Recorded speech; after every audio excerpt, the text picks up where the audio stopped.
我今日就想同大家講一個都比較敏感嘅話題，就係睇新聞。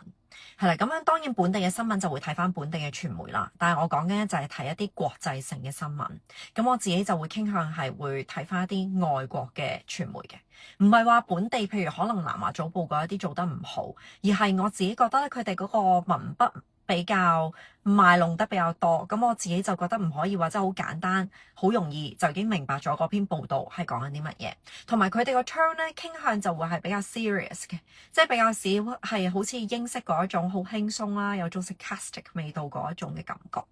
咁當然大家可能有聽過一啲大名，譬如係 BBC 嘅。咁但係 BBC 隨住近呢5至10年，佢哋爆出各式各樣嘅醜聞之後咧，咁其實就好多人對佢哋嘅信心大減。咁包括我自己在內啦。譬如舊年香港大埔呢一個火災情況咧，咁樣大家都可能有見過嘅，佢哋都大肆報導。咁但係佢哋報導嘅時候咧，其實係佢係未掌握到底發生啲咩事，咁就已經係即係東拼西湊咁樣自編自導自演一個完全唔一樣嘅版本。即係當大家本地傳媒佢哋即係喺度講緊version A 嘅時候咧，佢依然可能係仲喺度自己作緊一個 AI crap 出嚟嘅。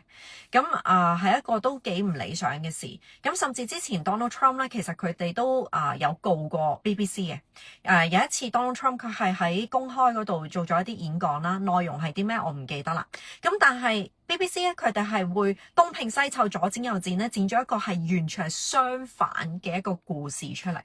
咁所以都幾恐怖。咁我自己就覺得，如果要睇一個傳媒嘅話，最緊要就係睇個真確性啦，係咪先？係就係嗰個嘅 accuracy 啦，或者中肯嘅程度。當然每一個嘅傳媒一定係有佢自己嘅政治立場嘅 ，not gonna lie。咁但係 Telegraph 咧係我覺得係相對地係比較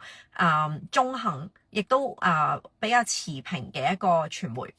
咁 Telegraph 咧就係我契爸媽推介嘅，咁因為佢哋睇咗 generations and generations， 唔係睇咗幾年，係 literally generations and generations。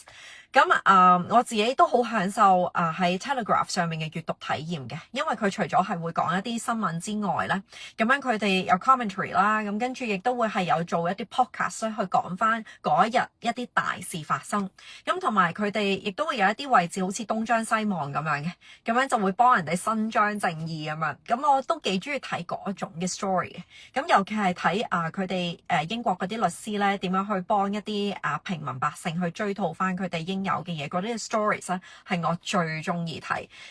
同埋我都好中意睇下邊嗰啲人嘅 comment 嘅。同香港嘅傳媒唔同咧，就係譬如若果喺南華早報，我以前都有 subscribe 啦，但係其實佢嗰個 community 咧唔係好 active 嘅啫，即係啲人咧佢哋都唔會係特別去即係傾下講下大家嘅諗法係啲咩，睇到啲乜嘢。咁但係喺Telegraph 嗰度咧，我見到一個係好成熟嘅社交嘅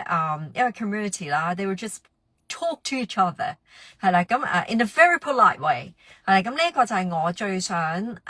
即係繼續有嘅一個閱讀體驗。咁同埋咧，佢哋係有得玩好多各式各樣嘅 puzzles 嘅，即係譬如可能係大家有熟悉玩過嗰啲數獨，係啦，啲 word search，crosswords。我阿媽咧係每一日係 literally 係每一日一起身咧係 non-negotiable， 一定要坐喺度玩呢個 crosswords， 係啦，每一朝就係一杯冇奶嘅茶，跟住再玩呢個 crosswords starts her routine， 係啦，咁樣搞完呢啲嘢咧，先至同佢傾偈。bless her， 係啦，咁呢啲嘅體驗咧，亦都係令到我係覺得睇新聞係享受，再加上佢每一日咧都會去畫一個嘅漫畫嘅，即係一啲sarcastic 嘅漫畫啦，每一日都有唔同嘅 message， 唔同嘅 joke。So yeah， 若果大家係即係揾緊即係一啲外國嘅報紙去睇嘅話咧，不妨去睇下 Telegraph， 會唔會係啱你心思啊？Bye。